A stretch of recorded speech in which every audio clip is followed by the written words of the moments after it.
This podcast is brought to you by Free Buddhist Audio, the Dharma for your life. Our work is funded entirely by donations from our generous listeners. If you would like to help us keep this free, make a contribution at freebuddhistaudio.com/donate. Thank you, and happy listening. Today's talk is called Meeting Spiritual Friends. So I started to get involved with Buddhism around 1974, when I was about 17 years old.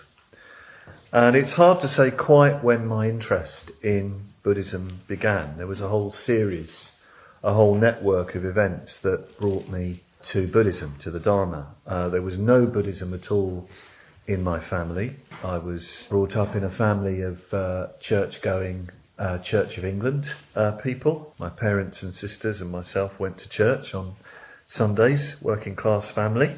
There was no Buddhism in my village in Sussex, and as far as I could tell, there was no Buddhism in the town near to my village, which was Brighton on the Sussex coast. I wasn't that bookish in those days. There didn't seem to be any books on Buddhism around. I certainly didn't notice any. Not that I went into bookshops that would have books on Buddhism.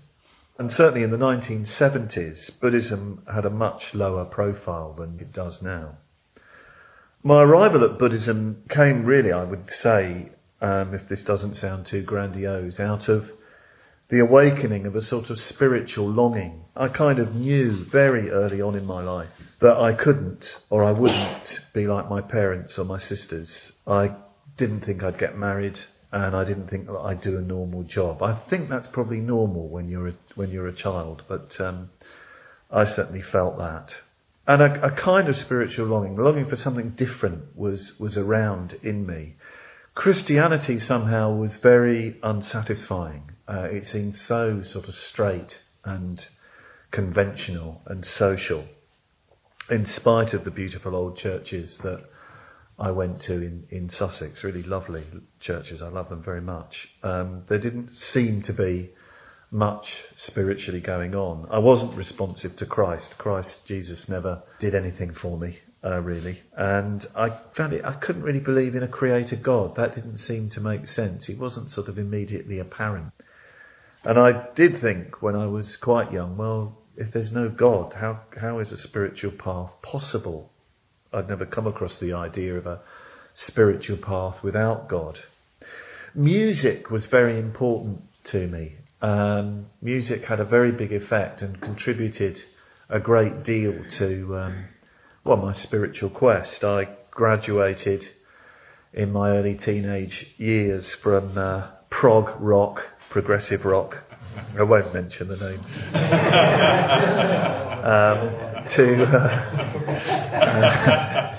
to jazz.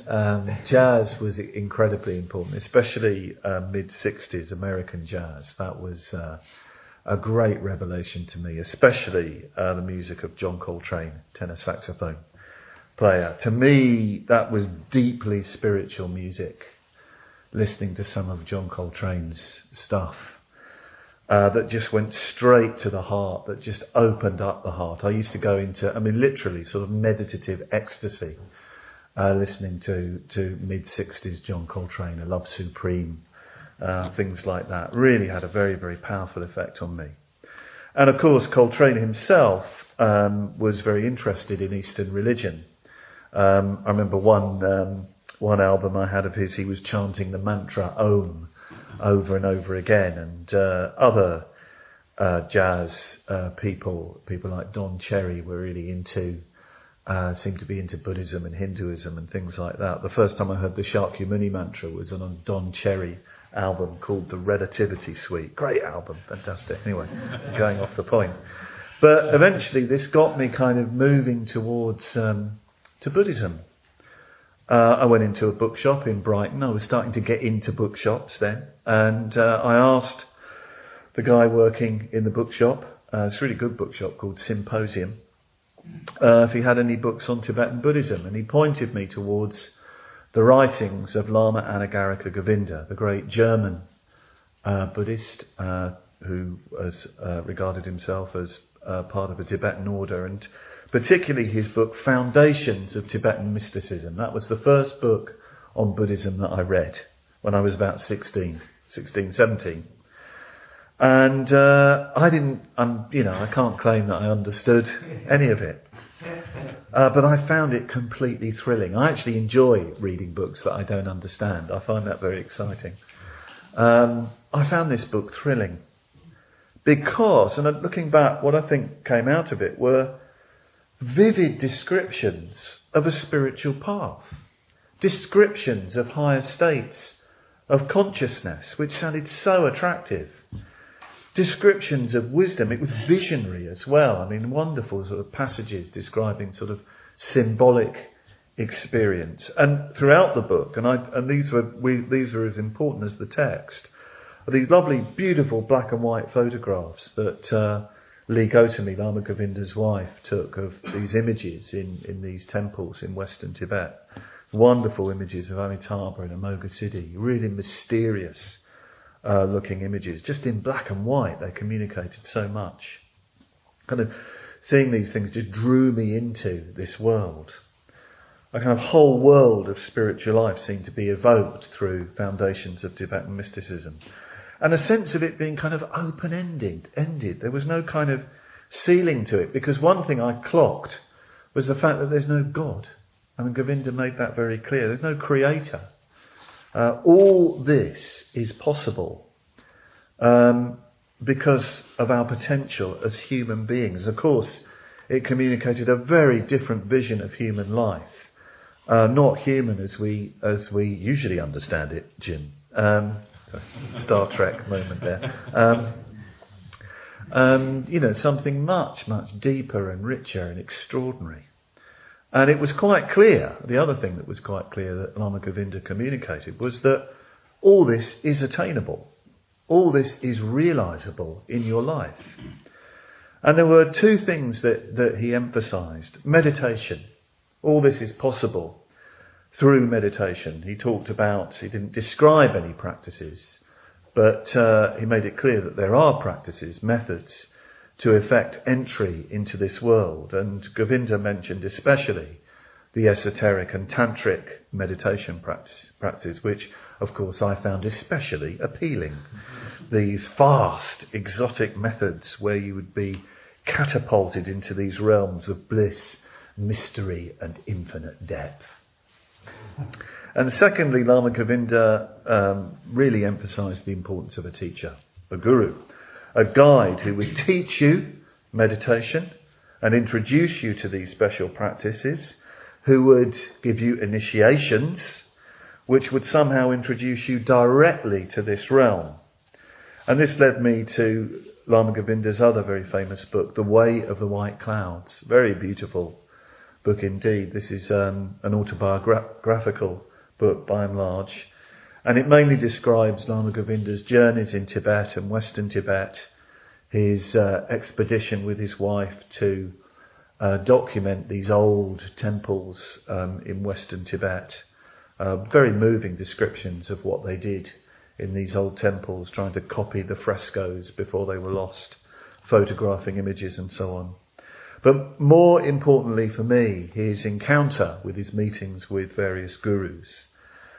Tibetan gurus, Tibetan lamas. These were amazing.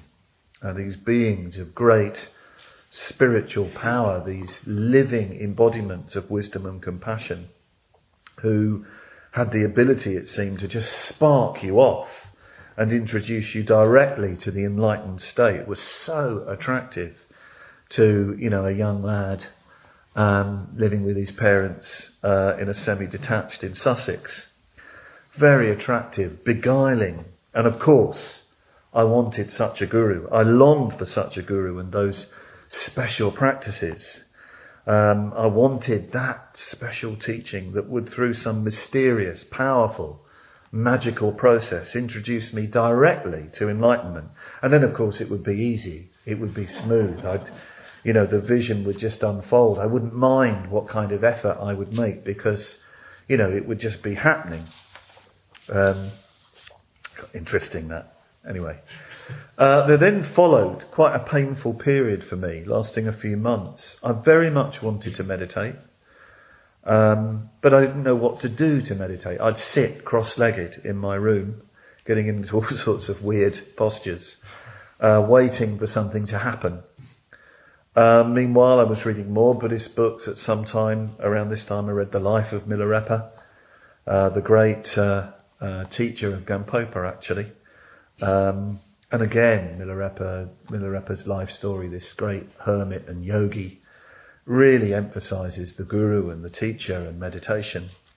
I collected Buddhist images and reproductions of Tibetan tankas. My whole room became a sort of shrine room, much to the consternation sometimes of my parents.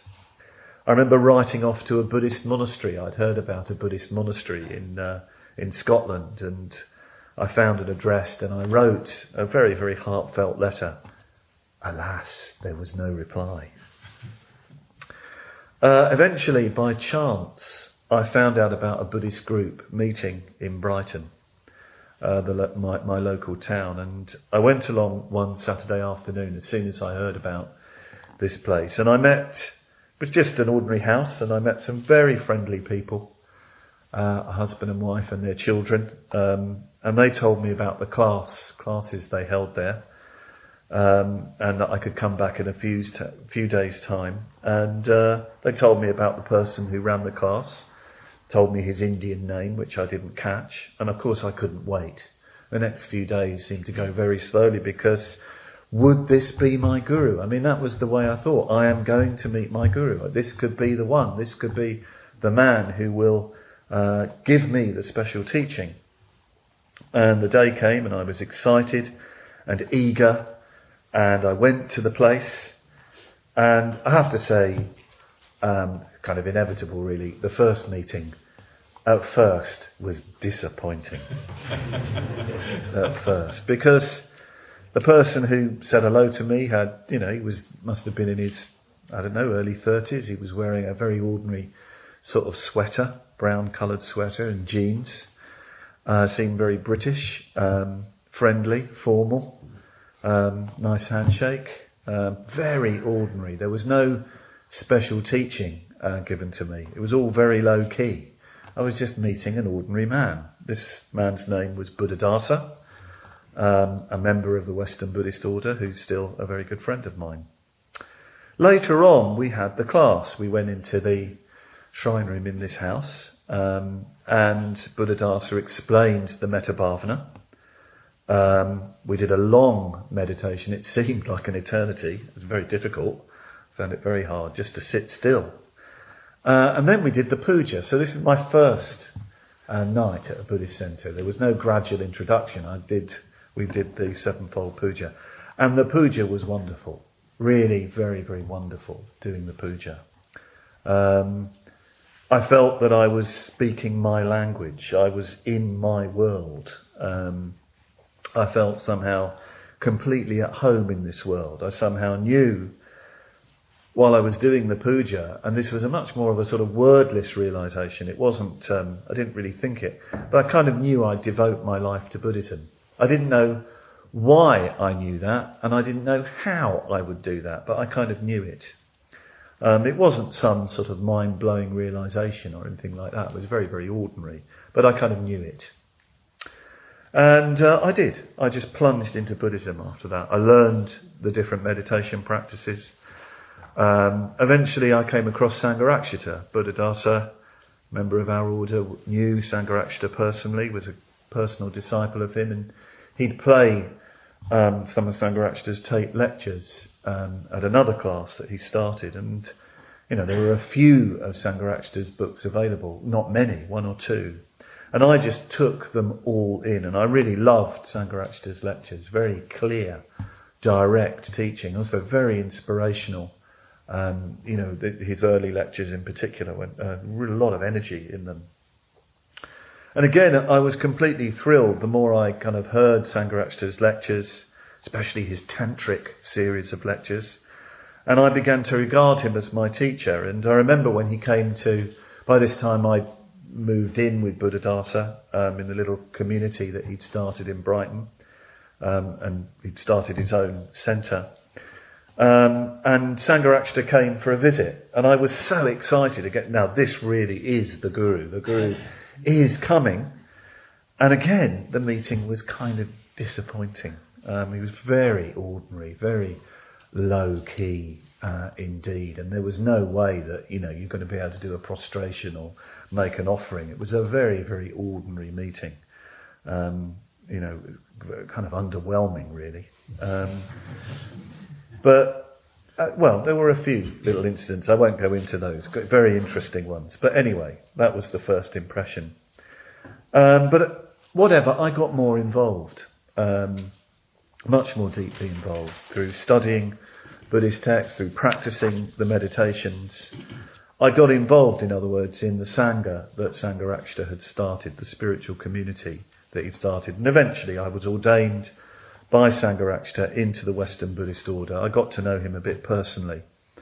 And ordination, when I was ordained in 1976, that was my actual commitment to the Buddhist path. I went for refuge, as we say, to the Buddha, Dharma and Sangha. And so for the last 30 years I've been active in this Sangha, in this order. My spiritual practice takes place in this context. These are my spiritual friends in this Sangha, this community, which is an ever-widening circle of spiritual friends, because as a spiritual community we are very active, as I think you know. Now, I've started with this fragment of autobiography because it relates directly to the chapter of Gampopa's Dual Ornament Liberation that we're considering today. This is chapter 3. We're only up to chapter 3.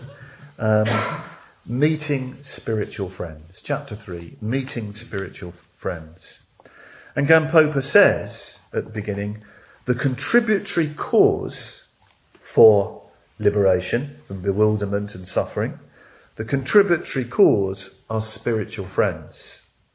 This means, he says, that although you may possess the most perfect working basis, if you are not urged on by, if you're not encouraged by spiritual friends as a contributory cause, it is difficult to set out on the path towards enlightenment because of the power of inveterate propensities due to evil deeds committed repeatedly in former times.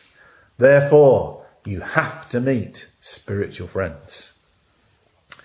Gampopa is, of course, teaching and practicing and living and operating in the traditional Tibetan context. He has no doubt that we are lost and confused and weighed down by the effects of past actions. This can sound a bit heavy. I'm going to talk a little bit about karma tomorrow, karma and rebirth, just a little bit.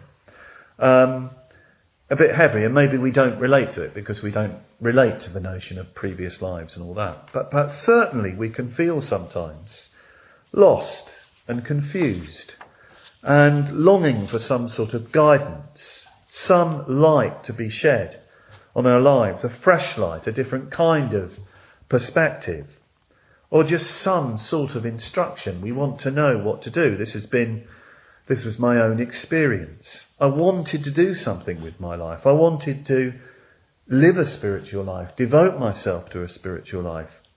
Some sort of faith in a Buddhist life had been woken up, had opened up. I really wanted that Buddhist life, and I wanted guidance from an actual person. I wanted another human being to talk to communicate with, who had some experience. The books were great, they were inspirational. They gave good instruction, but they weren't enough. I wanted a living teaching, a living communication with someone who was doing it. And I can very confidently say that unless I'd met spiritual friends, I would not have become a Buddhist. I've got absolutely no doubt about that. I wouldn't have followed a Buddhist path. My interest would have faded away. My own habits, especially laziness and inertia in my case, would have been overwhelming. I'm not a particularly ambitious or adventurous person, in fact. A friend of mine said that I'm a bit like a hobbit the other day. I think I know what he means. I prefer to sort of stay at home, really. I've no doubt if I hadn't met spiritual friends, I would have just followed the line of least resistance. Sometimes people, they, for some reason or other, they hear me give talks and they think, you're so incredible, Padma. I mean, I say that not as self-aggrandizement, but I mean, people do think it. And they say, well, what do you think you would have done if you hadn't become a Buddhist? And they think I'm going to say, I would have been a poet or a painter. And I said, well, no, it's nothing like that. I would live a very boring life. I've said before, some of my friends know this, I would have, married and settled down in the village, become a plumber like my dad. Probably that was the family business. Played football every week. And, at about 50, which I am now, I would have sort of wondered, what were those feelings I had all those years ago? And I've no doubt that whatever is good that I've experienced spiritually is because of my meeting with spiritual friends. I've got no doubt about that. Spiritual friends urge us on, says Gampopa. They encourage us. Not necessarily directly. They don't just keep telling us what to do all the time. A spiritual friend isn't a nag, although sometimes they might be quite challenging on occasion. You just need to be around them. You just need to be around other Buddhists who are actually practicing, who stimulate you and support you. They do that just through their practice. It's very easy to drift away, to get distracted, to forget the Dharma, to forget one's purpose in life. And just being around spiritual friends keeps that alive. In his text, Gampopa discusses the importance of spiritual friends in the following way. He first of all talks about the reason why they're so important. Secondly, the different kinds of spiritual friends and the qualities of each of them. Thirdly, the ways in which you stay in touch with spiritual friends, the way you communicate with them. And fourthly, he describes the benefits of having spiritual friends. So I'll just go through these. Gampopa's discussion is very, very traditional, of course, reflecting the conditions of 11th century Tibet, which was a more or less feudal society, a hierarchical society, where formal and vertical relationships are part of the scene. We're not talking about a democratic environment at all. Your spiritual friend is a guru who is really your lord and master. Our circumstances are, of course, very, very different. And I don't believe it's possible or desirable to replicate what Gampopa describes, everything that Gampopa describes in our context. I think I might come to this point again a bit later. Having said that, there are important principles that inform Gampopa's discussion of spiritual friends. So I want to explore what he has to say. First of all, the reason why spiritual friends are so important. The first reason is a very traditional explanation. Gampopa says spiritual friends are important because of scriptural authority. Scriptural authority. They're important because they're recommended so strongly, so regularly in Buddhist, canonical and commentarial literature. For Gampopa, the Buddha and the great teachers of the tradition are an authority. Not in the sense of being authoritarian, but in the sense of possessing tremendous spiritual weight. So, when a text says that all the virtues of a wise man spring from having spiritual friends who you are in touch with and who you revere, well, for Gampopa, that is the way it is. That is the way it is because the Buddha and the great teachers say it's like that. We won't necessarily we won't necessarily regard the Buddhist texts in that way. So I'm not sure that we can appeal to this. But it's interesting to reflect that no Buddhist tradition has ever doubted the importance of spiritual friends and of spiritual teachers. You've probably formed the image of a Buddhist as being somebody who's very solitary, who spends all their time meditating in forests and caves and keeping silent and things like that. And if they are practicing with others, well, hardly anything is said. But even with the traditions of solitary and spiritual practice, all that would happen in the context of having a teacher and having spiritual friends. And you would be very aware of them in your solitary retreat, even when you haven't seen them for years and years on end. The great Milarepa, Gampopa's teacher, spent years and years and years in solitary meditation. And in his spiritual songs, he always begins by recalling his teacher, Marpa. He expresses devotion and gratitude, and he says he always imagines his teacher above the crown of his head. So his teacher, his spiritual friend, is a constant presence, even when he's in his solitary retreat. Sometimes you even find Milarepa singing about his fellow disciples of Marpa. He's imagining them practicing puja together. So he thinks of his fellow disciples, his friends.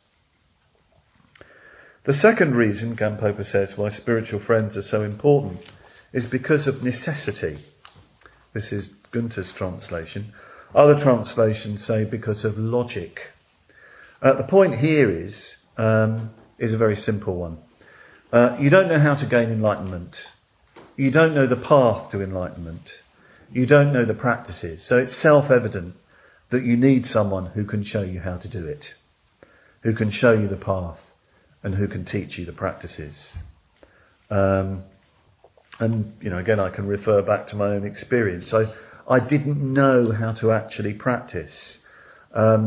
Reading Buddhist books, I was shown a map, and I was certainly inspired to go on the journey, but until I met spiritual friends, I didn't actually know how to step on to that journey. The third reason that Gampopa gives is through the use of similes.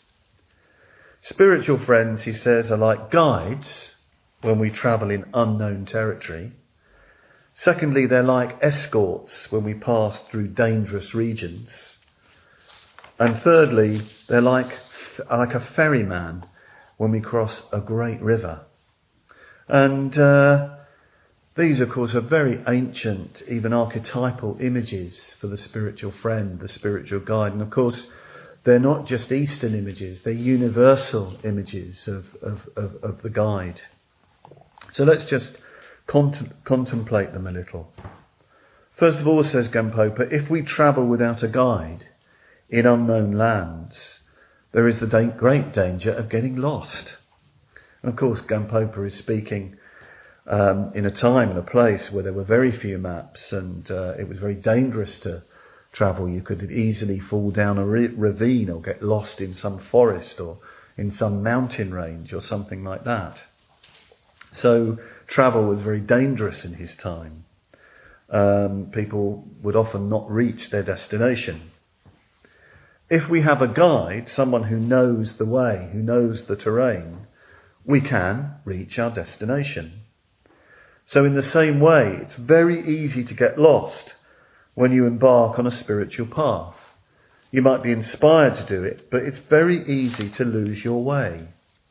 Gampopa says it's easy to get distracted by other paths, other traditions, which are a sort of distraction from the path to enlightenment. Or you might be satisfied with lesser attainments. You only go part of the way. So you need a spiritual friend to keep you on the right track. What this means is that a true spiritual friend provides clarity and direction. He cuts through your confusion. He cuts through when you're rationalising your laziness and your tendency to settle down and make yourself comfortable. He gets you out of ruts that you might have got stuck in, and pulls you out of cul-de-sacs that you've gone down. Secondly, a spiritual friend is like an escort, a guard, a protector even. So Gampopa says, supposing we wander in dangerous regions, haunted by thieves, robbers, wild beasts, and other noxious animals. If we go there without a guard, an escort, there is a great danger of being robbed, attacked, murdered. And Gampopa would know all about these dangerous, lawless places, from the old Tibet. I mean, it seems banditry was very, very common. In the same way, a spiritual friend is a protector, a guard, an escort on the spiritual path. He protects us against the loss of our spiritual momentum and our spiritual vision. It's very easy to lose these things, actually. We can often think that we've got them, we've got it sussed, we've got that spiritual momentum, we've got it all worked out, we have our spiritual riches. Especially perhaps, when we're on retreat, when the conditions are so good, we can be very much in touch with our spiritual life, our spiritual practice. And maybe that goes on for a few days, even a few weeks afterwards.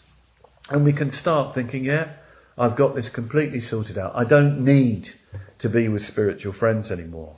But we need to understand, until the arising of wisdom, deep, profound wisdom into the true nature of things, until we've entered the stream that only leads to enlightenment, it's very, very easy to lose whatever we've attained. Our attainments are often impermanent, not lasting attainments. So spiritual friends protect us against the loss of what we've achieved. He keeps reminding us, urging us to practice. He protects us against ourselves. He protects us against powerful emotions, wrong views and circumstances that can destroy our spiritual lives, which are like robbers and murderers. We can be overwhelmed sometimes in our spiritual practice by, very painful emotions. Sometimes we can get very frightened when we practice a spiritual life because our idea of ourselves is breaking down and we want to give it up. Well, a spiritual friend gives us the gift of fearlessness and protects us, from emotions like that, so our spiritual life isn't destroyed. Thirdly, spiritual friends are like ferrymen. It's a lovely image, lovely ancient image of the ferry boat and the ferryman. Used to be ferries on the river here, the pub down the road called the Surlingham Ferry. That was an old ferry, lovely. And again, Gampopa would know about this. He'd know about going on a ferry across the great rivers like the Brahmaputra in Tibet. You need an expert ferryman to cross the river, to cross the flood, to cross the samsara, the wheel of life, the wheel of our habits based on ignorance is likened to a great flood. It's easy to be swept away, to be swallowed up by it. We can feel this sometimes. It's easier to see sometimes in other people. You can see the sort of tragedy of somebody's life where the weight, the power, the flood of the past just sweeps away their best efforts. It's the stuff of tragedy, of great drama, isn't it? So spiritual friends are like ferrymen, like boatmen. They help you cross the flood so that you're not swept away by your habits. The similes, of course, they are similes, so they're not to be taken literally. And the last especially could sound, if you take it literally, it could sound as though you're passive. You're just sort of passively going along with the boatman. And it's not like that. We have to remember it's we that have to practice, that have to make the spiritual effort. As the Buddha says, it's by you that the zealous effort should be made. The Buddhas only point the way. So we have to remember that. We are making the spiritual effort. But spiritual friends can guide, can protect, can sort of pilot us on our journey. But in the end, it's always ourselves that practices. So in all these similes, the spiritual life is likened to a journey in dangerous, unknown lands across potentially dangerous waters. And spiritual friends are guiding, protecting, encouraging and reassuring us. So that's the three similes for spiritual friends as one of the reasons why spiritual friends are so important. Then Gampopa moves on to an explanation of the different kinds, the different levels of spiritual friends. And we encounter these different kinds of spiritual friends at different stages in our spiritual progress. First of all, there is the spiritual friend in the form of an ordinary human being. This is the kind of spiritual friend that we will meet first of all. And why is that? Well, because we can't see any other kind of spiritual friend. I'll say more about that a bit later. As we grow and develop spiritually, we encounter other spiritual friends. We can encounter bodhisattvas on a high level of spiritual attainment. A bodhisattva is someone dedicated to enlightenment for the benefit of all. And here is meant someone very highly developed along that path. Thirdly, we can meet the spiritual friend in the form of the Nirmanakaya of the Buddha. There's Buddhist technical language here. Let's just keep it simple. The Nirmanakaya, we could say, is the Buddha in physical form. So it's meeting the Buddha as spiritual friend. Then we can go even further. There's the spiritual friend as the Sambhogakaya. The Sambhogakaya, again keeping it simple, means something like the archetypal body of the Buddha. We can meet the Buddha in visionary form. He can become our spiritual friend. Of course, these last three sound very attractive. We want that spiritual friend, these deep, mystical, spiritual friendships. That's what we want, probably. We want the bodhisattvas on the high level of spiritual attainment. We want the Nirmanakaya of the Buddha. We want the Sambhogakaya of the Buddha. They would be fantastic spiritual friends. Wow. Relates to my own experience, my desire for a guru. What I wanted was the special, esoteric, spiritual guide and teacher revealing the special mysteries of existence to me, who would be the great disciple, the special disciple. Not so fast. Interestingly, Gampopa doesn't say so much about the last three kinds of spiritual friends. He does say that they will be found when the darkness of our previous deeds has been dispelled, and when we've gone along the great preparatory path, when we've risen to a high spiritual stage, then we can encounter these kinds of friends. He does describe the qualities of bodhisattvas who dwell on a high spiritual level, but he doesn't sort of dwell on them very much. Gampopa, I think, doesn't flatter our conceit, our vanity, our desire to be special, by speaking about the very advanced kinds of spiritual friends. He's concerned with our spiritual practice right now. So he brings us down to earth and says these wonderful words. Should you ask, who among these four kinds of spiritual friends is our greatest benefactor? The reply is that in the beginning of our spiritual career, when we are still living imprisoned by the effects of our deeds and defilements, we will not even see so much as the face of those higher spiritual friends. Instead, we will have to seek an ordinary human being who can illumine the path we have to follow with the light of his counsel. Later, we will meet the higher spiritual friends. Therefore, the greatest benefactor is a spiritual friend in the form of an ordinary human being. The greatest benefactor is a spiritual friend in the form of an ordinary human being. You may remember that when I told you that little bit from my life story, I was underwhelmed by the ordinariness of my first encounters with my spiritual friends. Buddhadasa in his sweater and jeans, Sangharakshita in a rather dull, shabby raincoat. Very ordinary indeed. But in fact, that is precisely what I needed.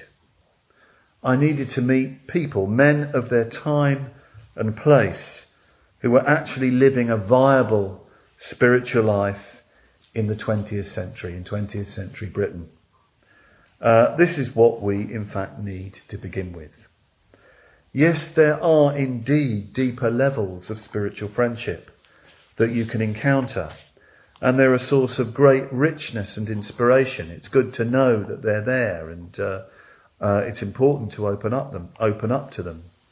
But they open up, first of all, in the context of relating to spiritual friends in the form of ordinary human beings.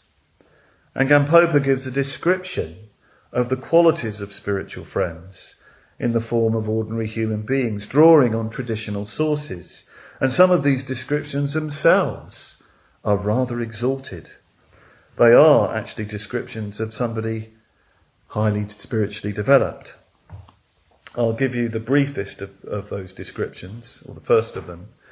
And I'm going to mention it because, maybe some of you are thinking, or maybe I'll be a spiritual friend one day. Maybe you are already a spiritual friend to people. Well, here's a little verse on what it means to be a spiritual friend. To be very learned, to dispel doubts, to be agreeable, and to point out reality are the most perfect, instructive qualities. So to be very learned. You know the Dharma in breadth and depth. You need to know the Dharma in breadth and depth because you meet people in all sorts of different states, and people go through different states. So you need to introduce them to the range of the Dharma. You need to have available to you all the different teachings for the different kinds of individuals that you meet. The spiritual friend dispels doubts. By doubts, what is meant here are those pernicious hindrance that we have, where we have doubt about ourselves, about our capacity to practice. We lack confidence. We have doubt about whether spiritual practice is actually possible. Well, the spiritual friend can dispel those doubts, not through giving you a lecture and a ticking off, but through the natural confidence born of his insight, the natural confidence that he has in the spiritual life. He dispels your doubts in that way. He can dispel your doubts as well because he's a clear thinker. The spiritual friend is agreeable. I take agreeable to mean that he's friendly, helpful, approachable, easy to get into communication with, easy to be with. It's very easy to be with such a person. You can open up to them quite easily. They point out reality. They can point directly to the truth, spark you off into a realization of the truth. Apparently Gampopa had this particular quality himself. He was able somehow or other, through his realization and his great skill in communication, to open up the Dharma directly to people.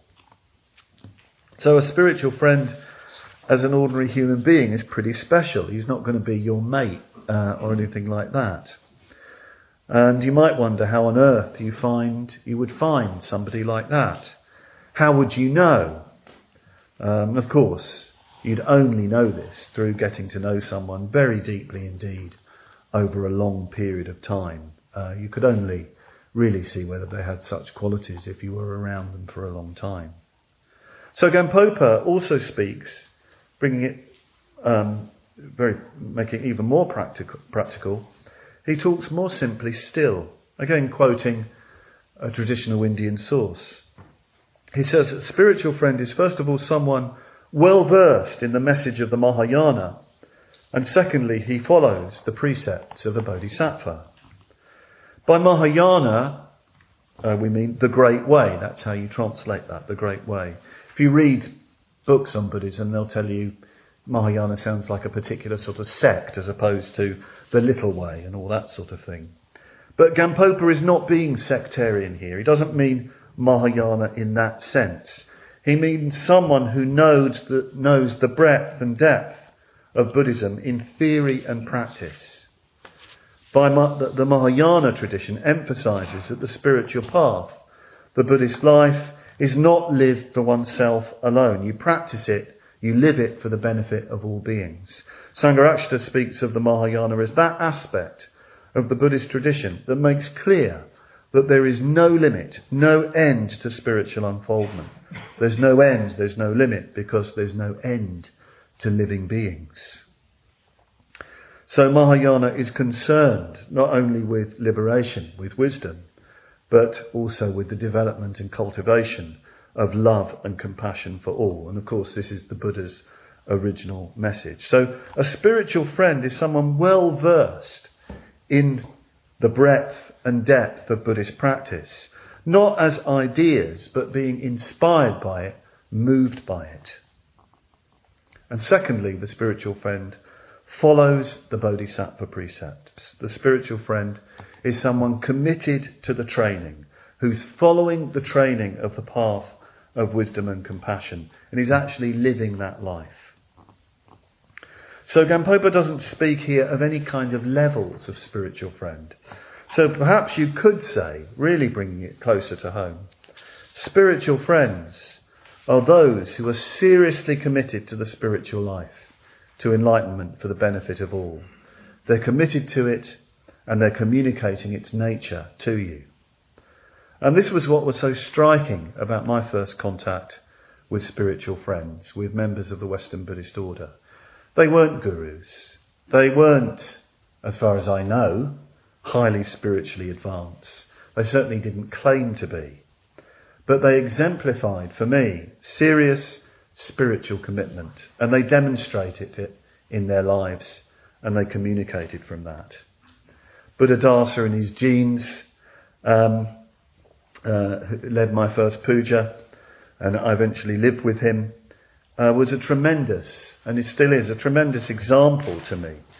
Very early in the morning when I moved in with him, when I lived with him, I remember the first morning waking up, and I heard him doing his morning practice, which would take about 2.5 to 3 hours. I heard him, first of all, doing 108 prostrations to a visualization of different Buddha figures. I heard him chanting. I heard silence, because a lot of the time he was sitting in silent meditation.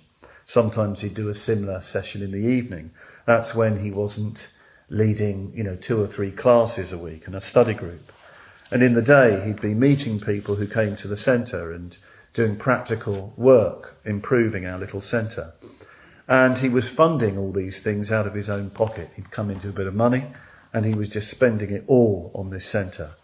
And also, he was friendly, approachable, and ordinary. He definitely was not a guru. When I tried to make him a guru, he wouldn't let me make him a guru. He was just a man living his life. So he was a great example, an inspiration to me. And I met a number of other members of our order who were very much like this.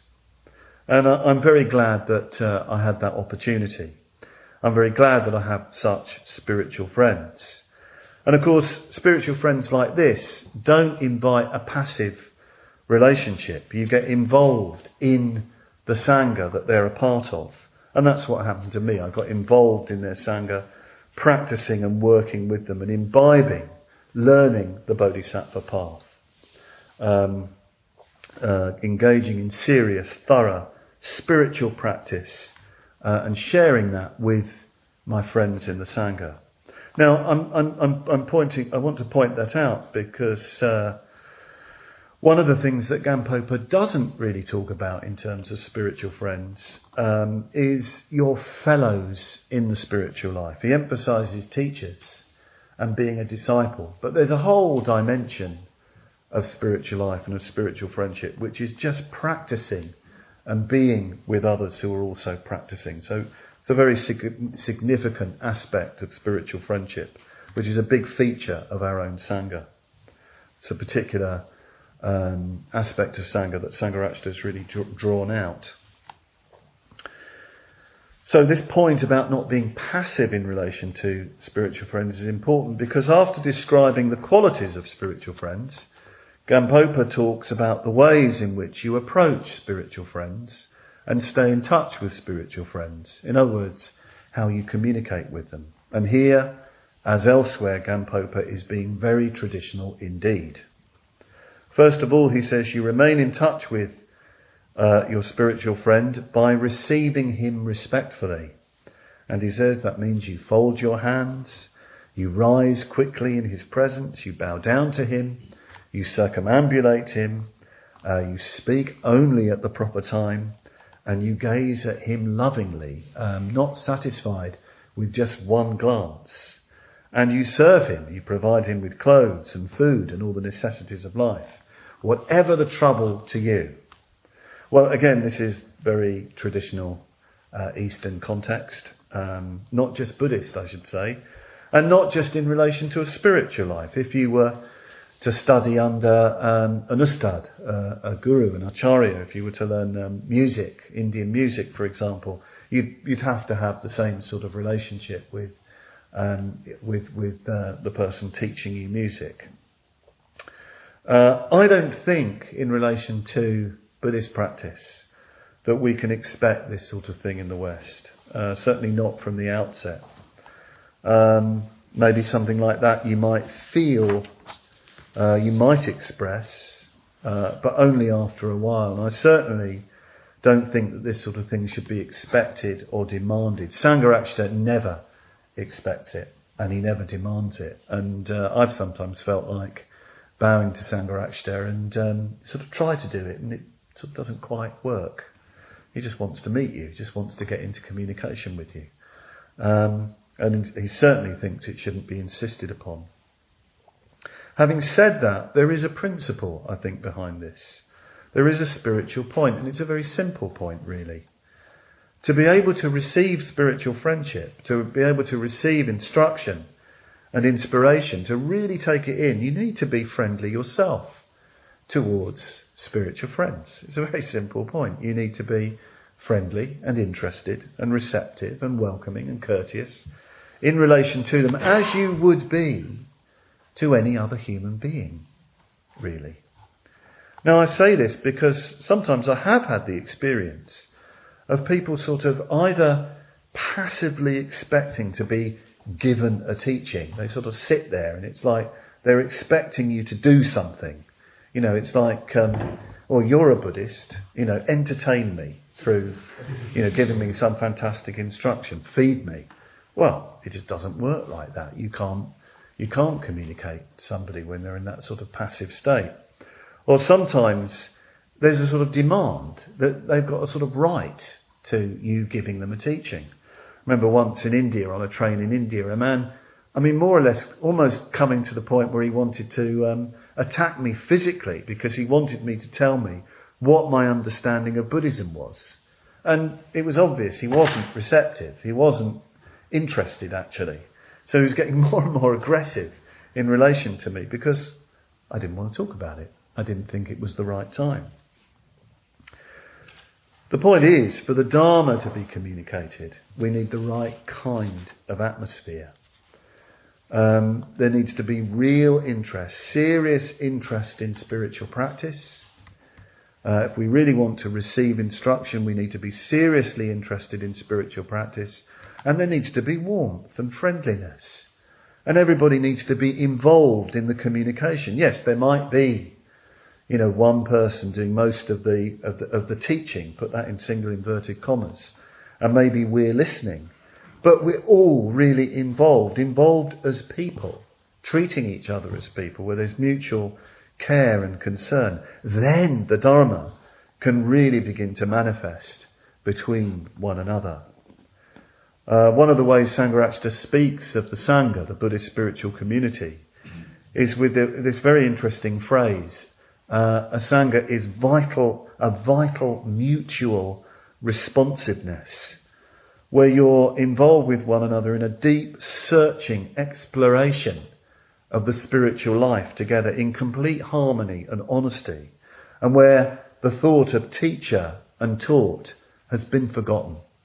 You're so intensively involved in this exploration of things together. Nobody's bothered about who is the teacher and who's the taught. So that's what we're looking for. The second way of staying in touch with a spiritual friend, Gampopa mentions, is even more demanding and even stranger to our ears. You remain in touch with him by showing him devoted interest and reverence. And this means, says Gampopa, to think of your spiritual friend as the Buddha, as the enlightened one. You awaken reverence for him and be bounteous to him and please him. Now, we have to take great care here. I think we're on very, very tricky ground indeed. In the Tibetan tradition, it's taken literally. Your guru is the Buddha. So you obey him and follow him. But I have to say I've got real doubts about the wisdom of this in the West, and even doubts about it in the East too. Maybe in the old India, the old Tibet, you've got a highly traditional culture. And in the old Tibet, at best, you've got the archetypal is kind of woven into the fabric of life. You imbibe that with your mother's milk. And maybe you do develop a very, very profound faith and a very deep spiritual vision and imagination. And yes, maybe you do then see your teacher as the Buddha, especially perhaps in a ritual context, especially in meditation, especially perhaps in dreams. But this, I don't think, is to be spoken of. This is certainly not to be advertised. Unfortunately, this is happening in the West. You pick up a Buddhist magazine, say Tricycle, and you get these adverts of lamas coming over or roshis coming over, and they're described as living Buddhas and all this sort of thing. I think that's very, very unfortunate. That's a real betrayal, actually, of the tradition to turning it into advertising. You might think it's a sort of skillful means, but actually I think it's the betrayal of actually what can be a very, very profound and deep spiritual vision. But it's something of great sort of spiritual intimacy, if you like. It's very much of the heart. It reflects this kind of vision of things, a very different vision of life, a vision of reality, perfuming all experience. It's almost like the Blakean, seeing eternity in a grain of sand or something like that. It's not something, to be sort of trotted out in the marketplace. Having said that, you might find, as you practice and meet spiritual friends, that you not only respect them, you might find yourself revering them, just through your experience of them. The word for reverence in Sanskrit is gaurava, which comes from a root meaning weight, heavy even. And I take this to mean that, that person carries spiritual weight for you. So of course you revere them. They have, based on your experience of them, they carry some real spiritual weight because their teaching is so clear, because they're so inspirational, because of the way they live, and you sort of sense a depth about them and an otherness about them. You won't not say that they're Buddhas or anything like that, but they have that effect on you and they spark you off and they take your spiritual aspiration very, very seriously. And this can be very, very powerful when if you're in touch with somebody who you have reverence and respect for and they take you very seriously, it has a tremendous effect on you. And this is why I regard Sangharakshita as my teacher and spiritual friend. I've absolutely no idea of his spiritual level, and I'm not actually interested in his spiritual level. And he makes no claims at all. But for me, he has the kind of qualities I've mentioned. For me, he's opened up the path in a very clear and straightforward way. He's inspired me. And at various times I've found him sparking off, if you like, my spiritual energies. And very importantly, he's taken my spiritual aspiration very, very seriously. It's very powerful when a spiritual friend, someone you respect and revere, takes your aspiration completely seriously. When they witness it and point to it and affirm it, it really releases a lot of energy. It's one of the great benefits of having spiritual friends. The third way you stay in touch with spiritual friends, Gampopa says, is to establish the validity of their teachings through studying them, contemplating them, and through experiencing them, making them a living experience. And of all the ways to stay in touch with a spiritual friend, this is the most important of all. Forget everything else. This is the most important. You engage with what he teaches and practices, and you make that an actual experience. It's interesting, I can go for weeks, months, even years without seeing some of my spiritual friends in our order, in our Sangha. But when we meet, we're not starting again. It's very mysterious, this. It's as if we're not even picking up where we left off. It's actually as if the friendship has got deeper. The spiritual friendship has got deeper because we're both studying and reflecting upon and experiencing the Dharma. We're practicing the same Dharma. This is a very wonderful and magical thing. Spiritual friendship can result, if you seriously practice, in a connection that transcends time and space. Spiritual friends, because all they really want is that we practice the Dharma, are not people who necessarily draw attention to themselves. So when we talk about spiritual friendship, we're not talking about a cult of personality. They point us and direct us towards the Dharma, one of the great reliances, the four great reliances that the Mahayana teach and that Sangharakshita has emphasised is rely on the Dharma, not on personalities. Spiritual friends point us to the path of liberation, and we really meet them and we really know them, we really get close to them to the extent that we're on that path. What precisely they teach, according to Gampopa, we will discover tomorrow. At least some of the things we'll discover tomorrow. So I'll just conclude this rather long talk. Gampopa stresses that our greatest benefactor is the spiritual friend in the form of an ordinary human being. He is our greatest benefactor because he is the one that we first meet. He is the one that we recognise. So he's the first spiritual friend, and of course could be the plural, spiritual friends. It's actually a very beautiful point, this. There's a real beauty in it when you reflect on it. It draws, because it's drawing our attention to those who have helped us on our way, on our journey. And when we think about it, we've had many, many teachers, actually. I spoke about my first meetings, mainly in terms of meeting spiritual friends, in terms of meeting Buddhist practitioners, members of our order. But listening to John Coltrane was meeting a spiritual friend. Reading the works of Lama Govinda was meeting a spiritual friend. There are so many friends, actually. Maybe they don't know that they're our spiritual friends. But they have been spiritual friends to us. It's very interesting in when we have our ordination retreats. We have long ordination retreats, 4-month-long retreats. When people when they're building up to their own ordination ceremony, they often find themselves reflecting, because it's such a momentous event for them, they often find themselves reflecting on their teachers and friends. And they discover that there are just so many people who've helped them in their life to get to that point. And not just Buddhist people or anything like that. There's so many people who are teachers and friends. So when we reflect like this, when we form, we actually start to form a receptive, eager to learn, sort of training attitude to life. Actually everything, not just everybody, but everything begins to become a teacher, begins to become a spiritual friend. We can even have the profound insight of everything being a teacher.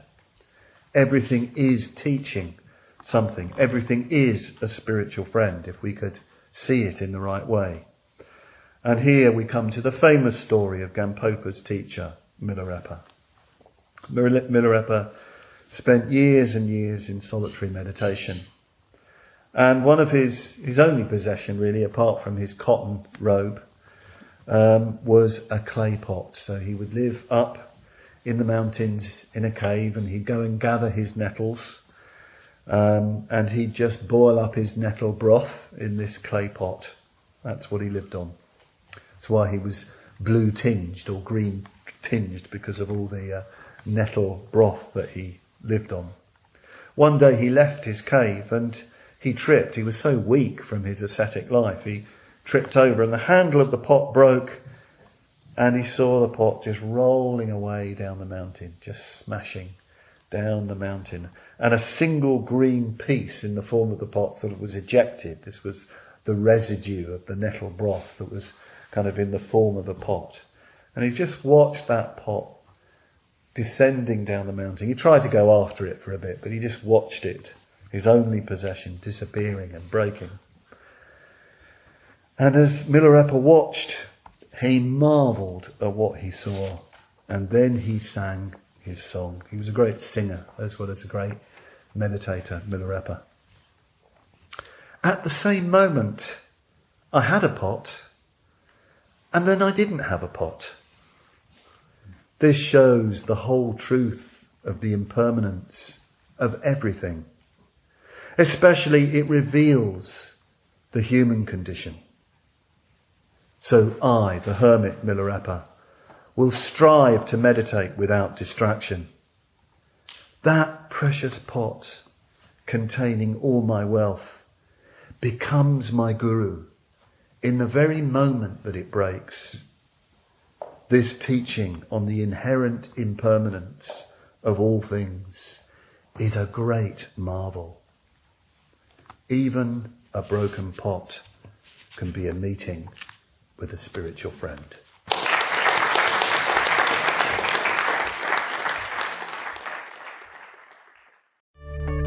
We hope you enjoyed this week's podcast. Please help us keep this free. Make a contribution at freebuddhistaudio.com/donate. And thank you